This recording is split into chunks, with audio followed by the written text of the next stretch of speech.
Good morning class. Next gen nursing coaching classes में आपका स्वागत है। जैसा कि हमने कल के क्लास में देखा था जीआईटी के बारे में, ठीक है, डाइजेस्टिव सिस्टम के बारे में और जीआईटी ट्रैक के लेयर्स के बारे में, मसल्स लेयर्स के बारे में। आज की क्लास में हम देखेंगे माउथ और टीथ के बारे में कि माउथ और टीथ क्या होता है। जैसा कि हम लोग अच्छे से जानते हैं कि माउथ बहुत ही इंपॉर्टेंट पार्ट है हमारे शरीर का और डाइजेस्टिव सिस्टम का, ठीक है, क्योंकि माउथ के थ्रू ही हम कोई भी चीज, कोई भी भोजन, कोई भी प्रोसेस सबसे पहले स्टार्ट होगा, तब जाकर के डाइजेशन का प्रोसेस, डाइजेस्टिव सिस्टम का जो प्रोसेस होता है वो स्टार्ट होता है। तो चलिए शुरू करते हैं। माउथ क्या होता है? इट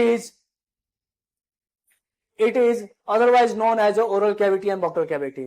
इसको हम ओरल कैविटी और बकल कैविटी के नाम से भी जानते हैं, ठीक है। It is formed by cheeks, lip and palate. ये चिक्स, लिप और पैलेट से बना हुआ है। It is enclosed by teeth, tongue and salivary gland. और ये अंदर से किन किन चीजों से इंक्लोज्ड है? तो टीथ से, टंग से और सलाइवरी ग्लैंड से, ठीक है। नेक्स्ट हम बात करेंगे नेक्स्ट लाइन में, space between gum and cheeks is called vestibuli.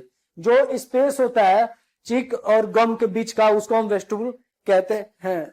The roof of mouth formed by palate. अब जो मुंह, जो रूफ होता है माउथ का, वो पैलेट से बना हुआ है। Anterior part of the palate is called hard part. जो एंटेरियर पार्ट होता है पैलेट का, उसको हम हार्ड पार्ट कहते हैं, जिसपे हमारा मैक्सिला और मैंडिबल प्रेजेंट है, जिसको हम और मैंडिबल से मिला हुआ है, ठीक है। जो एंटेरियर और एंटेरियर पैलेट है वो, और पोस्टेरियर जो पैलेट है वो सॉफ्ट मसल से बना हुआ है, ठीक है। तो पोस्टेरियर पैलेट में एक free hanging border of the soft palate called uvula, ठीक है। अब जो पोस्टेरियर बॉर्डर है इसका, वहां पे एक सॉफ्ट पैलेट प्रेजेंट होता है, मस्कुलर पैलेट प्रेजेंट होता है, जिसको हम इवुला कहते हैं। अब इवुला का काम क्या है कि जब भी हम भोजन को खाते हैं, जब भी कोई ड्रिंक लेते हैं, जब भी कोई चीज पीते हैं, लिक्विड सब्सटेंस लेते हैं, तो ये नेजोफेरेंक्स वाले एरिया को क्या करता है? क्लोज कर देता है। क्यों क्लोज करता है? ताकि कोई भी भोजन का पार्टिकल्स, कोई भी पार्ट हमारे नेजोफेरेंक्स वाले एरिया में न जाए, ठीक है। ये इसका वर्क है। नेक्स्ट हम बात करेंगे functions of the mouth. Mouth का क्या क्या फंक्शंस होता है, ये समझना बहुत इंपॉर्टेंट है। Primary function of mouth is eating. जो प्राइमरी फंक्शन है माउथ का वो तो ईटिंग है, नॉर्मल सी बात है। It has a few other important function. इसका कुछ और भी इंपॉर्टेंट फंक्शंस है। क्या क्या है ये देख लेते हैं। Functions of the mouth including ingestion of the food material. जो भोजन है उसका इंजेशन कराने का काम करता है। Chewing the food and mixing with saliva. भोजन को चबाने का और मिक्स करने का काम करता है, किसके साथ? सलाइवा के साथ। Appreciation of the taste of the food. भोजन का जो टेस्ट है उसको एप्रिसिएट कराने का काम करता है। Transfer of food to the oesophagus by swallowing. जो भोजन है उसको ट्रांसफर करने का काम करता है, कहा? इसोफेगस में। कैसे? निगलने ये स्लोइंग है, ये इसको निगलना बोलते हैं। रोल इन स्पीच, बोलने में काम करता है, ठीक है। और इस social function such as smiling other expression. और सोशल फंक्शन भी ये करता है, सामाजिक कार्य भी ये करता है, जैसे हंसने का काम करता है और फेशियल इंप्रेशन बनाने का काम भी करता है। कुछ पॉइंट्स है, ठीक है। Pain upon the swelling called odynophagia. अगर कोई भी भोजन को निगलते समय अगर कोई पेन होता है, उसको हम ओडिनोफेजिया कहते हैं। ये कंडीशन है। Inflammation of the mouth is called stomatitis. जो मुंह का, अगर मुंह में अगर कोई इंफ्लेमेशन होता है उसको हम स्टोमैटाइटिस कहते हैं। नेक्स्ट हम बात कर ले टीथ कि टीथ क्या है, दांत क्या है। Teeth are embedded in the socket of alveolar ridge. अब जो टीथ है वो एक सॉकेट में जमा हुआ है, सॉकेट से बना हुआ है, ठीक है। अब जो cavity of the jaw in which the root of the teeth is embedded, mandible और मैक्सिला से, किससे? मैंडिबल और मैक्सिला जो बोन है हमारे फेशियल बोन्स, उसके साथ ये सॉकेट से एम्बेडेड होता है, बना हुआ होता है, ठीक है। इसका जो टीथ के रूट्स हैं वो हमारा एम्बेडेड होता है। प्राइमरी टीथ और टेम्पोररी टीथ। अब यहाँ पे समझिएगा, जो टीथ है हमारे वो दो प्रकार के हैं। कौन कौन से? एक है प्राइमरी टीथ और एक है सेकेंडरी टीथ। तो प्राइमरी टीथ को 3-4 नाम से हम जानते हैं। कौन कौन सा नाम है? मैंने सारा यहाँ पे लिखा हुआ है। प्राइमरी टीथ है, टेम्पोररी टीथ है, डिसिडियोस टीथ है, बेबी टीथ है और मिल्क टीथ है, ठीक है। और जो टोटल नंबर होता है जो प्राइमरी टीथ है उसका कितना होता है 20, 10 इन ईच, मतलब एक सॉकेट में 10 और दूसरे सॉकेट में 10। नेक्स्ट हम बात कर लें, it start to erupt at the 6 month at the age of the 24 month. कहने का मतलब ये है कि ये 6 महीना से स्टार्ट हो जाता है जमना और 24 महीने तक ये जाकर के पूरा जम जाता है। पूरा जमने का सेंस क्या है, प्राइमरी टीथ का मतलब 20 दांत, ठीक है, न कि 32। वो एडल्ट में होता है, वो 6 साल के बाद होता है, ठीक है। अभी हम आगे देखेंगे। अब इसका जो फॉर्मूला है वो क्या है, 2012/2012। अब ये क्या है ये समझिएगा। जो सीक्वेंस होता है फॉर्मूले का वो पोस्टेरियर टू एंटेरियर होता है, ठीक है। तो जो 2 है मोलर, मतलब जो मोलर वाला जो मोलर टीथ है वो हमारा पोस्टेरियर पार्ट है। प्री मोलर उसके जस्ट आगे, कैनाइन उसके जस्ट आगे, और इंसिजन जो आगे की जो दांत होती हैं जो कटिंग का काम करता है उसको हम इंसिजन कहते हैं, ठीक है। तो जो मोलर बोन होता है, सॉरी जो मोलर टीथ होता है वो 2 होते हैं। प्री मोलर अभी बना हुआ नहीं होता है प्राइमरी में, ये सेकेंडरी में बनता है। और 1 कैनाइन और 2 इंसिजर प्रेजेंट होते हैं बच्चों के दांत में, अगर आप देखेंगे तो। नेक्स्ट हम बात कर ले, this teeth called diphyodont. Next हम बात कर लें, नेक्स्ट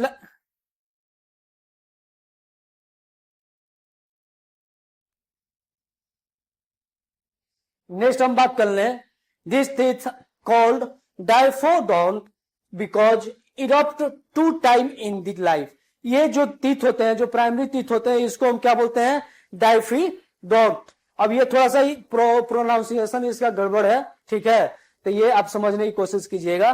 कहने का मतलब ये है कि ये जो वर्ड है डाइफीडोंट, इसका मतलब ये है कि जो टीथ 2 बार जमे लाइफ में उसको हम डाइफीडोंट कहते हैं, ठीक है। तो ये जो प्राइमरी टीथ होता है ये दुधिया दांत जिसको हम बोलते हैं, ये लाइफ में 2 बार जमता है। नेक्स्ट हम बात कर रहे हैं सेकेंडरी टीथ और परमानेंट टीथ के बारे में। जो सेकेंडरी टीथ है हम उसको परमानेंट टीथ भी कहते हैं।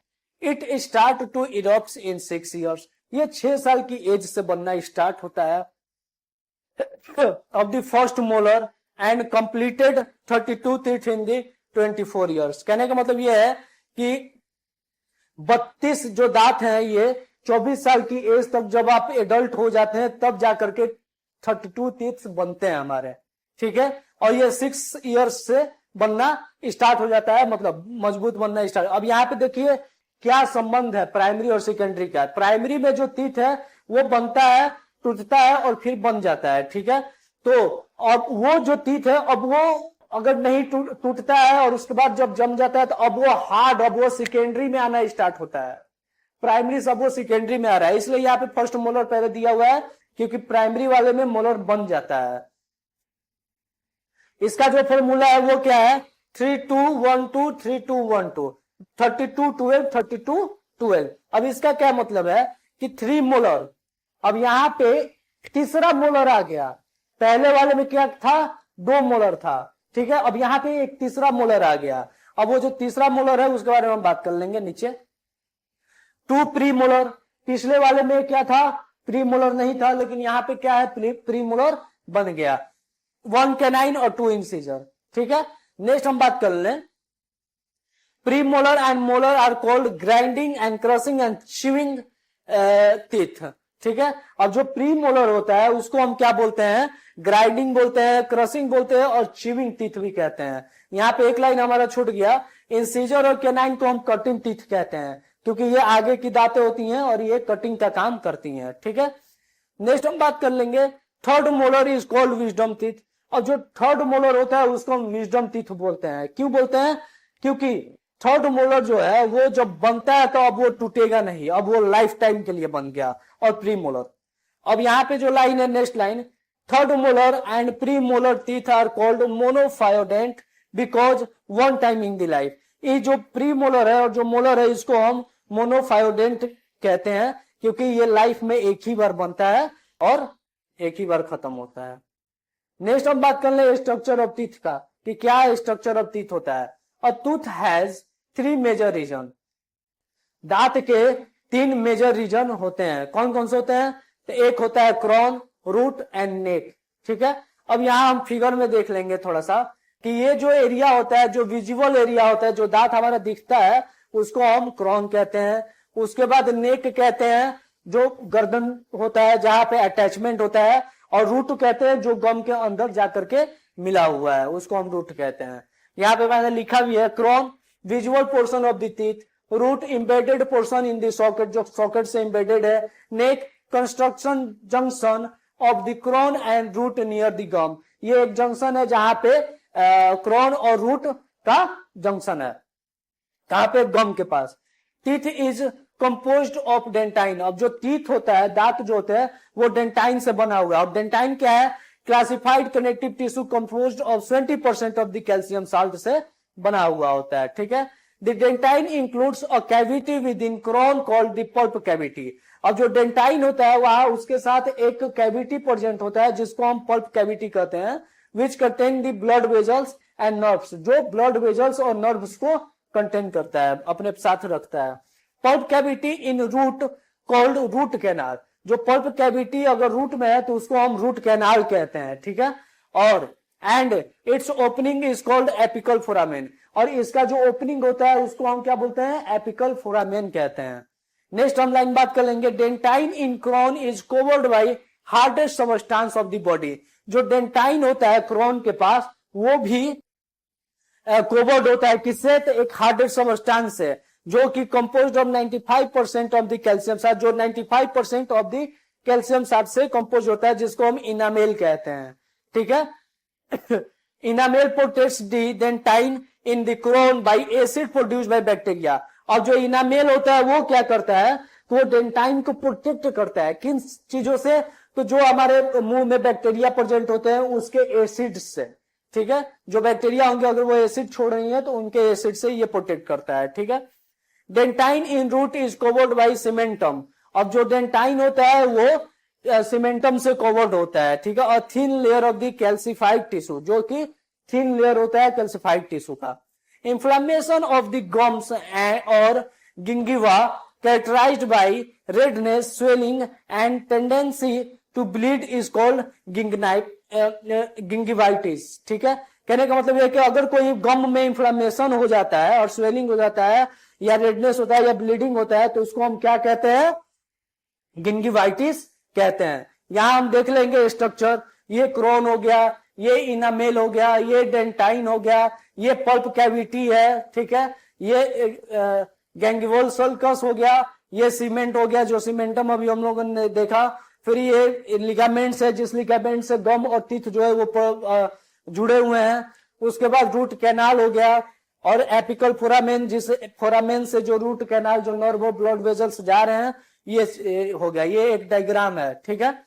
तो आज की वीडियो को हम यहीं पे समाप्त करते हैं, और नेक्स्ट वीडियो में हम और भी चीजों के बारे में पढ़ेंगे, नेक्स्ट टॉपिक के बारे में पढ़ेंगे। और आज के लिए बहुत बहुत धन्यवाद आपका। ऐसे ही वीडियो के लास्ट तक बने रहें ताकि आपको जो भी टॉपिक है वो अच्छे से समझ में आए। चैनल को सब्सक्राइब कीजिए, वीडियो को लाइक कीजिए। Thank you.